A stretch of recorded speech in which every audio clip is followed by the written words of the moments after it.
going on? It's your main man C4 the Don. I'm rocking with the debut. What's up? I'm Kaz Brooks, and I'm rocking with the debut. What's up? So, C4, where are y'all originally from?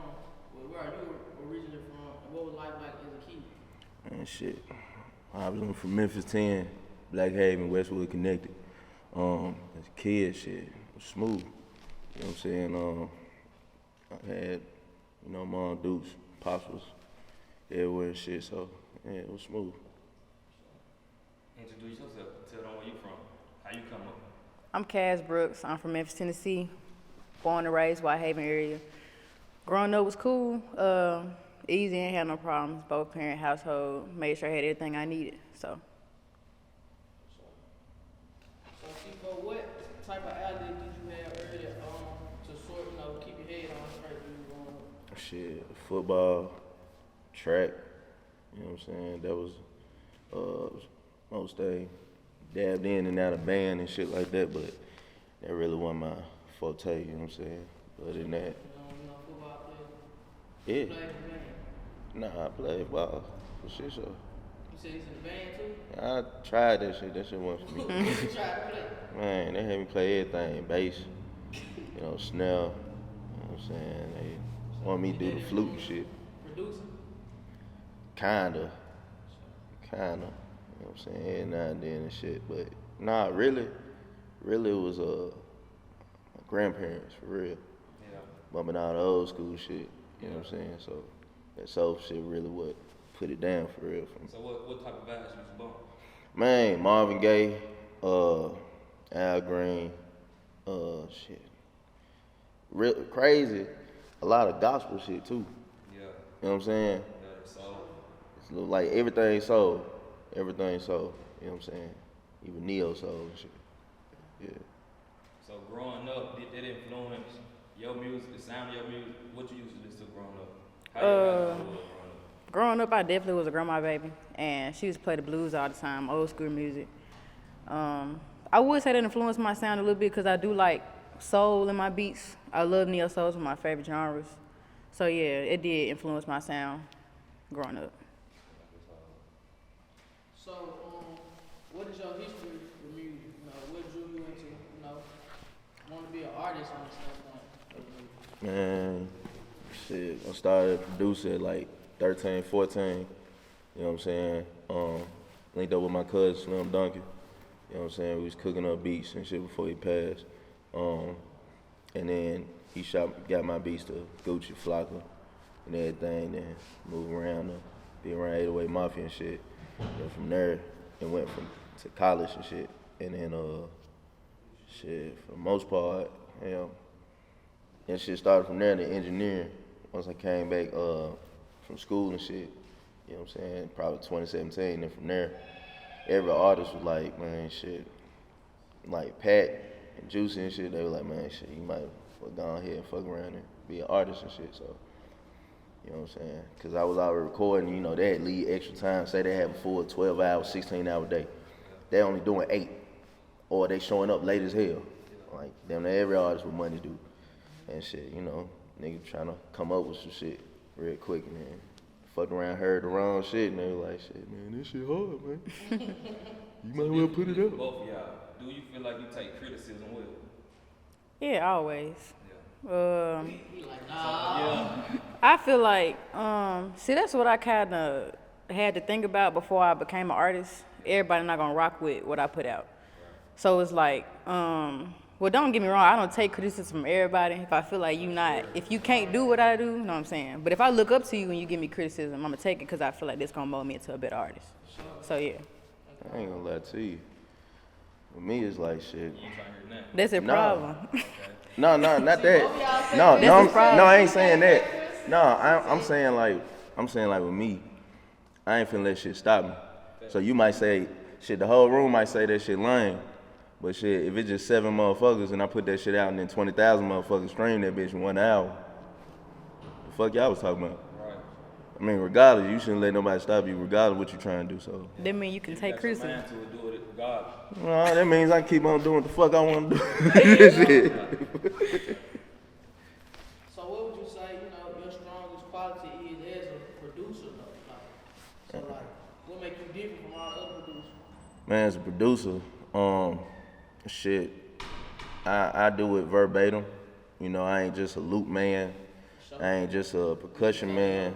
I'm doing the whole thing, and I know my value. You know what I'm saying? It's more than just, it's more than just, you know, I'm cooking up and I'm sending the folks like, nah, I be sitting with the person.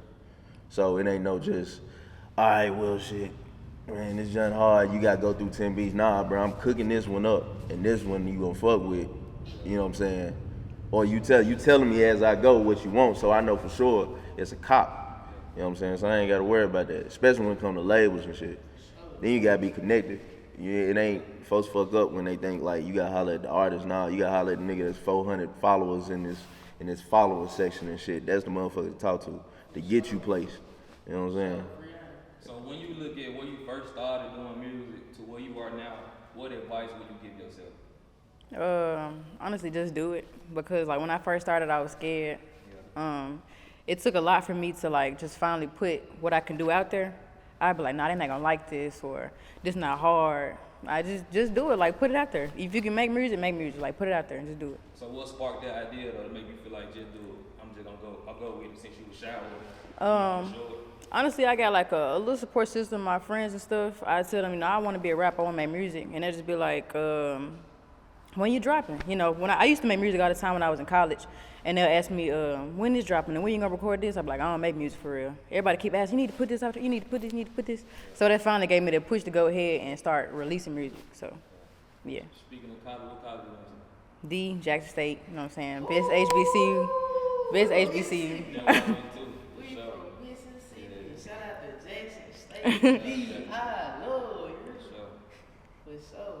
So, are there any major obstacles you had to face, you know what I'm saying, in the music business? Hell yeah. I came in at 13. You know what I'm saying? Of course, all I wanted was some J's. So my dumb ass like, all right, cool. Beat for some J's whole time. You got these old heads that's like, well, at the time, looking at 25-year-old, 28-year-old, sizzling all them old heads, they getting 10,000 a joint. Then around that time, you gotta remember everything was mixtape era. It wasn't now where you know for sure niggas getting money off this shit, off the streaming.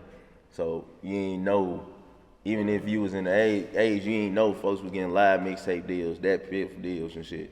Like Gucci getting $10 million live mixtape deals, and that Piff deals while you in jail and shit. Like, yeah.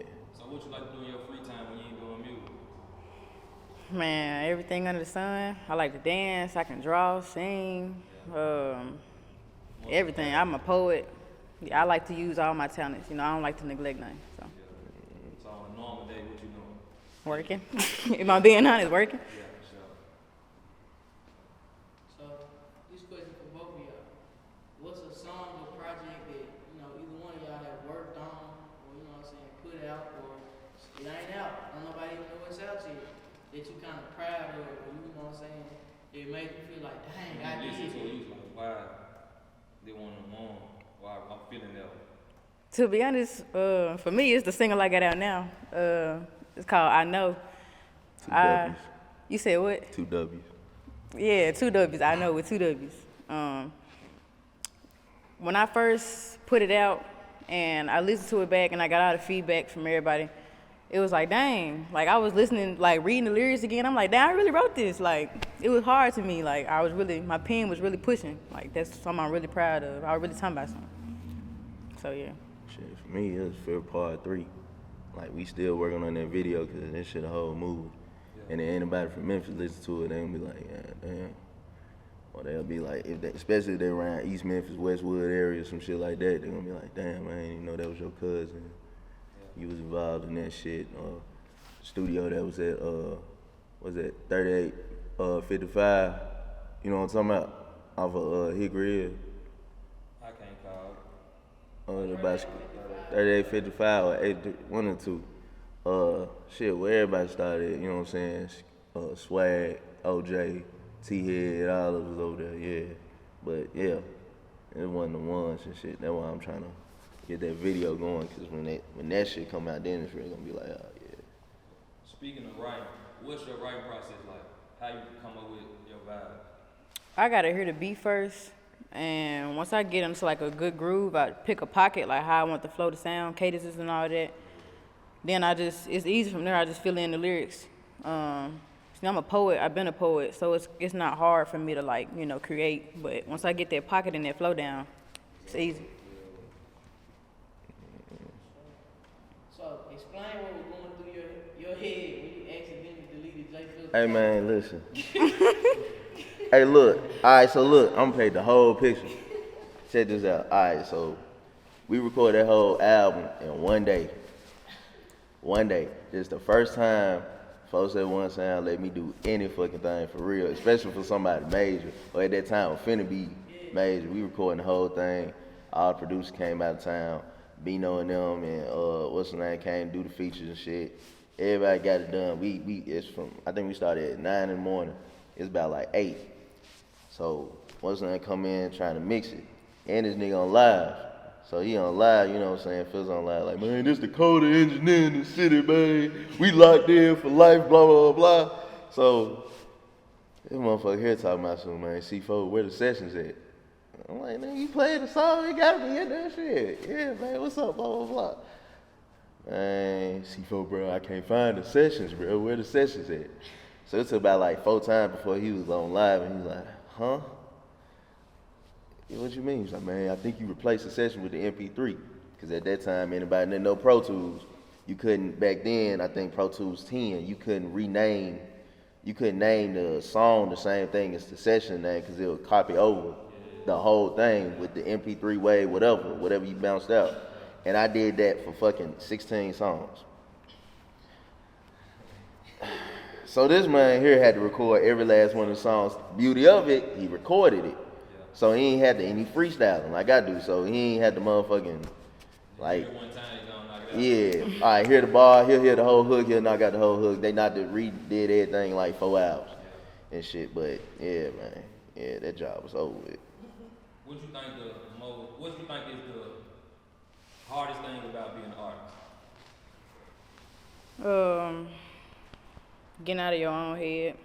I feel like a lot of artists today, probably the reason that hip hop sound the way it do is because they too busy competing when they not creating. You know what I'm saying? Like, I feel like that's where music come from for real. You create because you want to put out, you want to show people what you can do, instead of, you know what I'm saying, trying to top the next. So worry about what you got going, and you know what I'm saying. I feel like that's the hardest part, just getting out your own head. Yeah, I tell you, for real shit. None of y'all know the business at nobody know the business. Like, the thing is just video recording, get the beat, videos, put it out. Nah, man. It ain't that simple. You be to put it out, got flagged. I don't even realize shit. You got a loop that's warehoused through Warner and shit. Warner just flags you. You don't even know. It ain't even a sample or nothing. It's just a loop that's been shopped around. Somebody like already got it and shit, and it's already pre-set up 6 months ago type shit. You know what I'm saying? Yeah, that too. Yeah, it be. Yeah. That too. Mine, type of paperwork. So at what point did you transition, more into your artistry aside from your production? Man, I was in the middle of shit. Like I said, it was Wiz that did it for me. He was just sitting there like, he was going through tracks and he left. They had left, so I'm thinking they gone. So I'm like, shit, I'm finna lock in and shit. And at that time, I'm making reference tracks for like R&B motherfuckers that folks bump today. So I'm like, all right, cool. And then he came back and he was just like, bro, who is that? I'm like, hey, shit, that's me. He's like, that's you. Man, you gotta put that shit out, man. Damn, man, you gotta put that shit out, man. That shit hard. And then we fuck around and same thing probably a week later, same with Juicy, same with Pat, bumping some shit. I think it was an R&B song, it wasn't even no rap song. It was like, bro, you really slamming. So, yeah. So what was it like, meeting and working with Wiz Khalifa? You know what I'm saying? That's,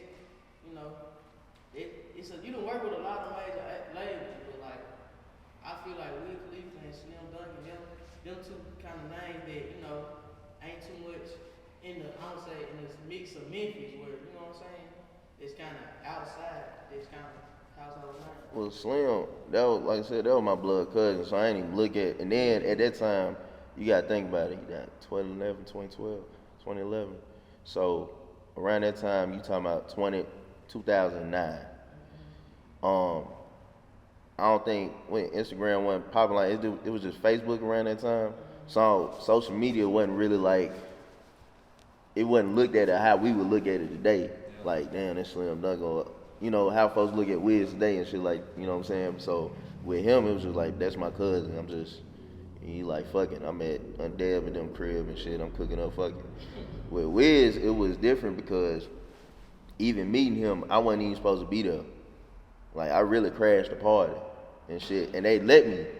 It was supposed to be, I tell the story all the time, like, shout out my nigga Clay, because Clay made the play for real. Like, shout out to Clay. Like, it was one of them days where I caught him at the session earlier, recording his damn self at the One Sound. And he was like, man, shit, we going to the show and whatnot. And I'm like, man, shit, can I run? You like, you can try. I bet. I'm the first one there at the Peabody. Seeing that 2 Chainz come out. I think Cardi B was just getting juiced up. She mobbing and shit. I'm seeing motherfuckers, you know, left and right. I'm like, cool. Manager come out. I don't know who none of these folks is at the moment. You know what I'm saying? Manager is now one of the most famous, Will, one of the most famous, you know, white dudes we know. And shit, tapped in, and I you know, you don't know how you expect a motherfucker gonna be when you meet him. You know what I'm saying? They say don't meet your idols and shit. But he came in, had 2 females on his arm, and he dapped everybody up like we known this nigga 30 years or some shit. Every family reunion every year or some shit. What's up, man? How you feeling? What the fuck? Yes, but yeah. I mean, it's cool. After a while, it was like, man, shit. Like today, like, to be real, like, shit. He check on my mama more than he check on me. You know what I'm saying? That's how solid. And I check on his mama like the same way. You know, Mama Peaches and everything, I do the same shit, for real. Like, he sent my mama just some merch last week. New shit off the class reunion tour with him and Snoop. You know what I'm saying? I don't even know about it. And I was there. Shit, for real. So what's an artist you always wanted to work with, or an artist that you worked with was the best artist, or y'all chemistry was great? I'm new in the game. I ain't really working with nobody yet, but artists I've always wanted to work with is Kendrick Lamar. It's like my favorite lyricist.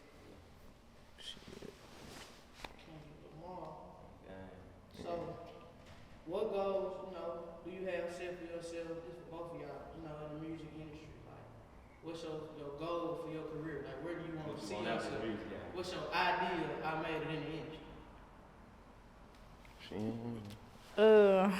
Let's see. A goal for myself. I know it takes more than one person, but I definitely want to be a part of something that changes the narrative of female hip hop, because I know y'all been seeing the direction it's headed.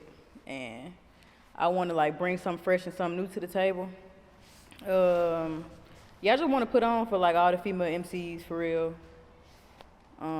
Just be known as one of the greatest lyricists. That's one of my biggest goals. To be known for what I can like write, you know, and what I can produce. So I ain't gonna lie to you. For me, I realized I wasn't doing shit. I'm walking in Kroger's shopping. A lady passed me. So big old fat white lady. She about 65. Big old fat white lady. And a song came on the thing or whatnot, and she was like, "Oh, another one." And I was like, "What are you talking about, man?" She was like, "Oh, that's another $25,000.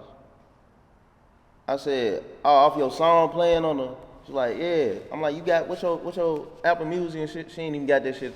She ain't got no Apple Music. She don't upload. She gets sync deals. You know what I'm saying? My goal in music is to be able to sit on my ass and let my music triple up. You know what I'm saying? Sync, licenses, all that shit. You know what I'm saying? Cause really the stream, what folks don't know, the streams ain't really on shit. What you gonna make? 7,000 off $1 million, and you put times 3 that on pushing the shit just to get to the 1 million streams. So it's like, yeah, I'm trying to sit on my ass and chill. You know what I'm saying? Yeah. What advice do y'all have for any upcoming artists? You go first. Or producer. Shit, you go You go first, cause first. I gotta Come go on, do it. I got a whole Any letter. young person trying to chase any dream they see. Man, shit. For producer engineers, man, for both of y'all, shit, study your craft, work on your craft. Damn, I finna say Yeah, I know. that. We did, didn't we? Play myself. Study your craft, work on your craft and shit because that's what builds your value. Then when you understand your value and you know your value up there, charge your value. Don't let them I don't give a fuck if you charge $250 an hour. If that's your ticket, stand on that. The same with the artist. You feel like your feature price is $1,000, nigga, stand on that shit. Now, don't get sick if don't nobody fuck with you at the moment. It's always a moment situation. Because eventually, somebody gonna rock with you. Same with Nipsey with 1501. Same with Nipsey with Bandplay. Folks don't even know he was on Crenshaw, for real. You know what I'm saying? And Dolph peeped it and grabbed it. You know what I'm saying? Like, so yeah, just know study your craft, know your worth, and you know what I'm saying, charge your worth. Make sure it's understood though. And know the business. Don't play yourself over the business. You wanna play off that? That man basically said I was finna say, but most importantly, definitely like work on your craft. Always keep improving. And like I first started, never be scared to just put it out. You never know. If you scared that people ain't really gonna rock with you like that, it's people that will rock with you like that. You know what I'm saying? It's always a mark. You know what I'm saying? You can't never be scared of what people may not like because people will like. And at the end of the day, it ain't really about them anyway. It's about you creating, you know what I'm saying? You being a creator. So just go ahead and do it. So any upcoming project or some y'all got in the chamber that y'all finna let loose, y'all want the people to know about? Or y'all trying to keep it on because what's going on? I mean, I got another single coming out pretty soon Okay. for the end of the year. It's called White Sheep. White Sheep, yeah. It's coming out. I don't want to say too much. I'm just playing. So like, basically, everybody know like they got something called the black sheep of the family. Everybody be disappointed in, be shunning or whatever. So I feel like I just took that and flipped it. I consider myself a white sheep, where people be proud of me. You know what I'm saying? People be looking up to me. So that's basically what the song is about being that person that people look up to. I got an album dropping on November 24th. Called Remember the King. You know, it's about my uncle. It'll be a 10-year anniversary on that date that he died from lung cancer. You know what I'm saying? So between that and then the stuff, my pops just recently died the Friday before Father's Day and shit. And trying to honor my granddaddy while he here. You know what I'm saying? He been 83 years. You know what I'm saying? So it'll be 84, God willing, come January 13th. So just honoring all the men. You know what I'm saying? Once they just peeping the cover alone, you gonna see what I'm on. But you know what I'm saying? It's real songs and ain't no FUBU ass shit. You know what I'm saying? Everybody microwavable ass shit. It ain't none of that. You know what I'm saying? Real music that you can ride to. This ain't no shit that you expect to be on the radio or none of that shit. Because I don't give a fuck about that. It's real music. You know what I'm saying? So yeah. You go first. Say no more. It's C4 the Done, man. I'm up here with the debut. Stay tuned for the live performance and the interview, man. It's Cass Brooks with the debut. Stay tuned for the live freestyle. And we out. That man said microwavable music. For real.